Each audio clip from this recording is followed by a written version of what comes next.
So, despite popular belief, I'm not going to be able to play some sounds for you and suddenly make you all paediatric cardiologists and experts in murmurs. But a point of interest is that some of the best cardiologists in all time have been completely deaf. So you can see from that little point that not necessarily hearing the murmur doesn't make you a worse doctor. What I can teach you are the fundamental points in the way I approach every patient so that I can safely and compassionately care for them and their family.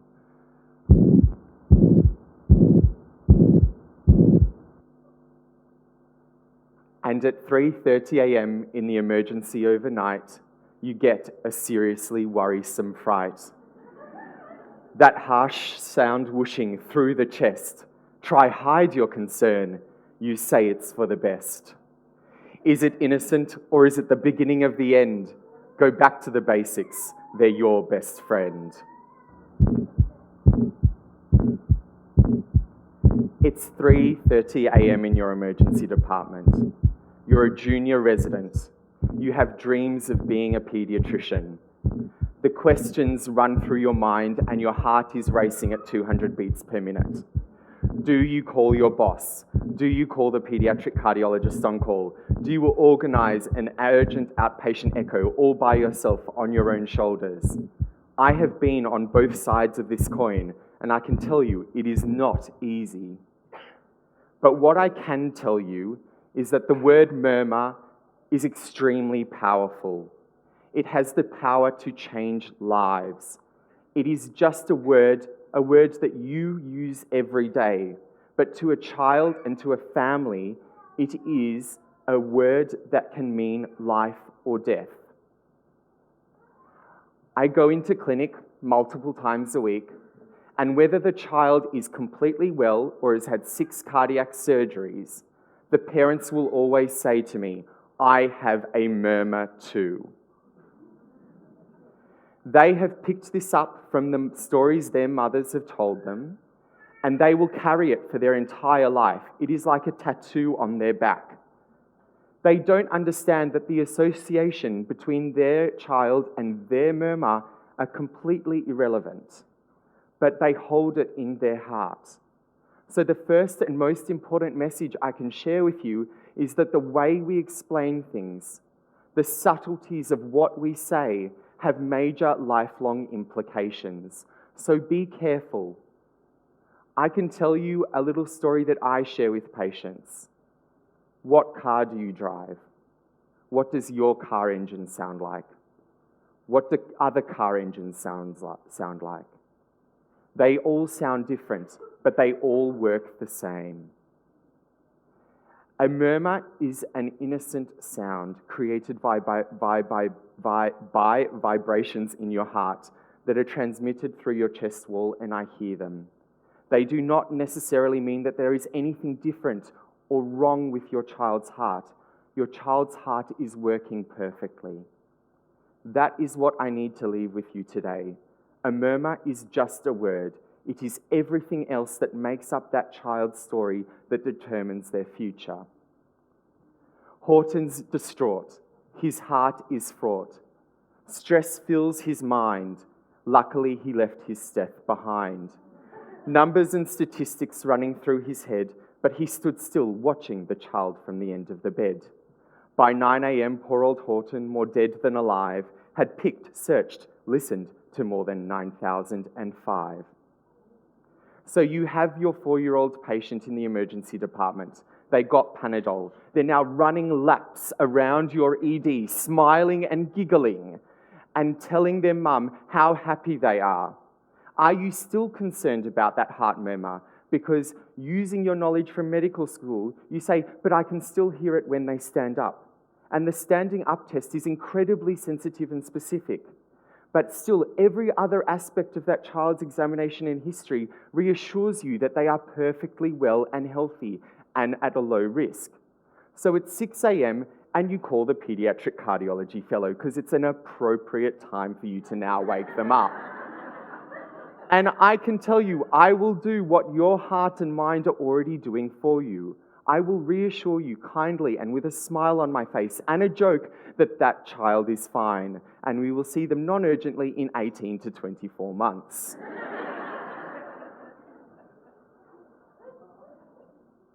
Here you have another child staring exasperatedly into your eyes, giving you cuddles and gurgling, and you're sticking a thermometer in their mouth. They will be tachycardic, they will be febrile, they will be upset and distressed, and you will have a busy emergency department. How can you hear or interpret anything? But what I can tell you is this child is acyanotic. They do not have a precordial impulse that is hyperdynamic. They have no signs of heart failure. They are otherwise developmentally normal. They are otherwise happy when mum has them at home, and they have an intermittent murmur. So determining whether this child has a functional murmur due to the fever or anemia, an innocent murmur due to peripheral pulmonary stenosis of infancy, or is just a happy child, it is going to be hard, and we have all been there. But you have every other reassuring sign that this child will be fine. It's all on the history. So what is the thing to recap? Murmur is a powerful word. Murmurs are common. 85% of children have a heart murmur at some point in their life, okay? So it is extremely common, but less than 8 in 1,000 or 8 in 10,000 children have both congenital heart disease or significant congenital heart disease. So how do you get from 85% to 8 in 10,000? Most will have a normal heart, okay? They will not have congenital heart disease. Clinical experience is the best predictor of the differentiation between an innocent and a pathological murmur. But the other thing that is critical is discussing your findings with your colleagues. Don't put everything on your shoulders and your shoulders alone. The only way we will all improve is if we all work together to improve our level of skill. And that applies to your bosses and to your medical students. So the key message here is, are you really listening to what people are telling you? Because it is all on the history. Like Horton held his clover and he heard those soft voices. You can hear soft voices. Grade 1 and 2 and 6 ejection systolic murmurs are innocent until proven otherwise. But at every point in their life, they will have a functional, an innocent or a pathological murmur, and things can change. Am I ageist? Hell yes.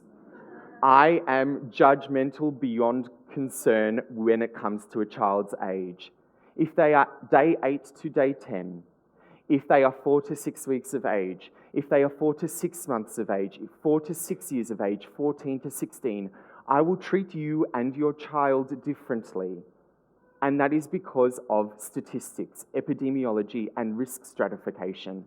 I will treat every one of those children differently. And it will determine whether I see your child within 1 hour, 1 week, 2 weeks, 1 month, 1 year. Never. It will change everything. So my real question is, are you listening to what people are telling you? It can be the most subtle piece of a history, the thing you disregard that can change an outcome for not only that patient, but their entire family.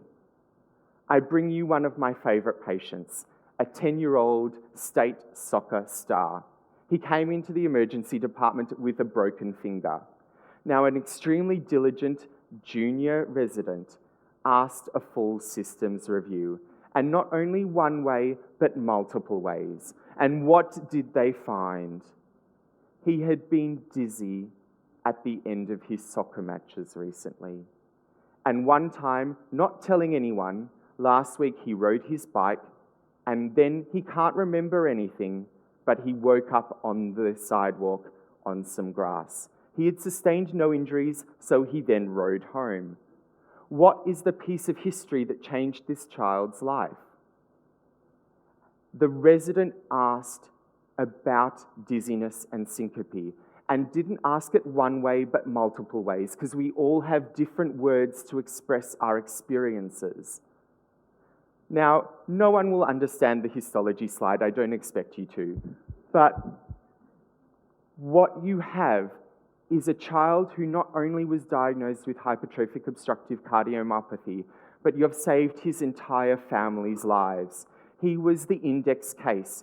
His brother has a septum just as thick as he does. He's just never collapsed.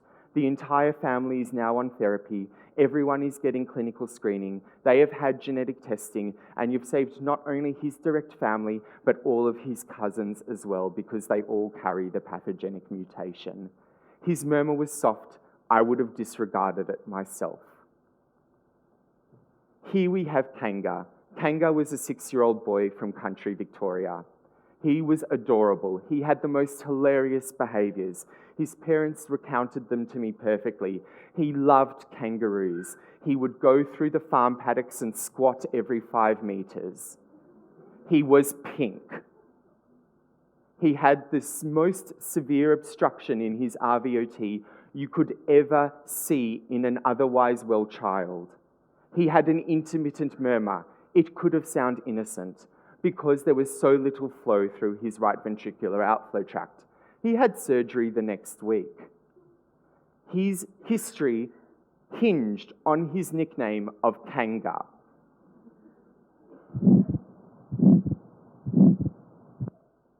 So every single one of us has to put on our thinking cap. Paediatric cardiology is not the realm of a genius. It is not the realm of someone who goes to work every day going, I am God, I'm going to save a life. It is someone who goes, I know nothing, I'm going to check through everything, and I'm going to make sure and double make sure that this child is safe. They put on their thinking cap, they close their eyes, they listen to the history, they listen to everything the parents tell them. They ask multiple ways the same question, and then they think, what do I expect to see? What do I expect to hear? The first rule of pediatric cardiology is to not put the stethoscope in your ears until you know what you are looking for. The second rule of pediatric cardiology is to not listen to the murmur until you have listened and examined every single other thing, because it's the clues you get from every part of the history, every part of your examination that guide your understanding of what you are listening to and what you are not hearing, because it's the negatives that are as important as the positive findings. So, I want you to enjoy the silence. I want you to meditate and block out everything going on around you. That parent could be telling you that they're in financial disrepute and that it's going to be the end of the world, but you block your eyes, you block your ears, and you meditate on the sounds. You listen to the first heart sound. You listen to the second heart sound. You look at the splitting. You look at whether it's fixed and widely split, whether there's respiratory variation. You then listen for the absence of a third and fourth heart sound, the absence of a rub, the absence of a valvar click or an opening snap. You listen for each of those things stepwise, because the fact that it's not there is as important as if it was. You then listen to the period between the first and second heart sound. You listen for systolic murmurs. No one cares whether it's holosystolic, ejection systolic, decrescendo, crescendo. No one cares, because it is really hard when the heart rate is 200. You hear some whooshing, okay? That's all we expect. That's all I expect of myself. Something's whooshing, okay? You then listen for my favorite term in pediatric cardiology, which is the absence of silence in diastole. A diastolic murmur is pathological until you have proven otherwise. Okay? So listen for an absence of silence. Everything is about the silence. And it's not easy. Every one of these hearts is beating at an adult heart rate of 80. Can you do this at 200? Examination is a dynamic process, they say, watching the kid run this and that way. See them feed, sleep, run, jump, and cry. Do some special tests before you say goodbye. Examination is a dynamic process. You look at how they feed. Feeding for a baby is your biggest clue about a significant congenital heart disease. Watch them run. Ask them, are they able to keep up with their friends in the playground? This gives you the most vital information. But what I can tell you is your hands are precious tools. Never forget to connect with your patient. Put your hand over their heart and feel it. Mine is racing currently. There is so much you can learn from a precordial pulsation, okay? So much. You can feel the significance of a VSD and the amount of flow going through the pulmonary circulation by their hypodynamic precordium. I can tell you whether a patient will need surgery by doing this.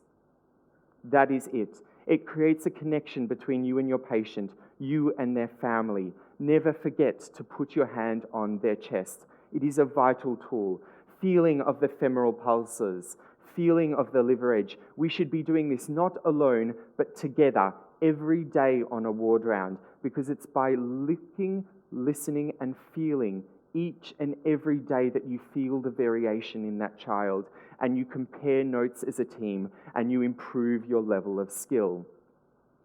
Now, this is one of my favorite photos. This is from my time in the Northern Territory, and I carry it with me every day because your location changes the way you practice. This 14-year-old child had no history, had a normal examination, and 2 weeks later was on a surgical table. You do not need a history of acute rheumatic fever or rheumatic heart disease. You do not need an abnormal examination to find something that will change that life forever. Oh, sound is not working. Unfortunate. What I wanted to play for you was the sound that he will live with every day for the rest of his life. He now has a mechanical mitral valve click that he goes to sleep with every day in his outback community. We can do better, and we need to do better. But we are terrible as a cohort with our histories and examinations. We are not sensitive nor specific, and nothing that we do will change that except exposure and except time and except repeating again and again and improving our skill and talking openly. Ask the cardiologist. Go, hi, that patient I sent you 3 weeks ago, what did you find? What are you going to do for them? And tell me, how are they going? Can you tell me how they go after their surgery? Put me on the letter. Make sure that I get feedback from the case I have sent you. This is a 3-month-old gorgeous child. Mum presented to ED 6 times concerned about her baby. She was told each and every time that her child had a viral illness. Now, what happened? A very good resident listened to the mother, not the examination. The red flag here is the mother knows best. A mother knows their baby. A mother knows when something is wrong. I can assure you, as soon as I examined that baby, I knew it was so much more than a soft pan-systolic murmur. This child was in a low cardiac output state, near death. It had not fed well for weeks. It had not gained weight. It had a massive liver. Its heart had the poorest impulse I had ever felt. This was the ECG. Widespread adult-like ischemia. This child had a massive anterolateral infarct. Because what did the child have? Not cardiomyopathy, but an anomalous left coronary artery from the pulmonary artery. You felt that pulse and you knew that this child was in danger, but no one had taken the time to feel the pulse, or if they had, they hadn't recognized how sick this child was. They were grey and cool. They were not feeding. They were asleep in mum's arms. The mum knows best. I can show you the latest evidence. I can show you the science, but nothing has changed the thousands of years tradition of listening to your patient, examining your patient, and giving them the time and place they deserve. There are novel methods, and nothing has really changed our ability to diagnose things. What I can tell you is that teaching cardiology with meaning and sense has an impact. Teaching cardiology and each other and learning from each other has meaning and sense. We are now in an age where the stethoscope will be replaced with echocardiography. It is being taught in medical schools. Everyone is needing to do it as part of their training pathway. But I am not ready to give up the stethoscope. I am not ready to stop listening to my patients. The echo is not the answer, and neither is this amazing iPhone app, which will attach to your stethoscope and diagnose the murmur for you. What I can tell you, and I must impress upon you, is the word murmur has power. A murmur does not mean that there is a problem with your child's heart. A murmur will change your life, and it's on us all to make sure that we care for our families. A person is a person, no matter how small. It's the real story that captures us all. A murmur's just a murmur, no matter how loud. I've learnt my lessons, and so I'm proud. The child is healthy and safe because we all cared. Cardiac fellowship now awaits because I dared. It is the unique sounds of each and every one of these patients' hearts and their story which sits with me till today, and I will never forget any single one of them. So I'm asking you, are you really listening? Are you really feeling? Are you looking after your patients? And I am here to empower you because I know the answer is yes. Thank you.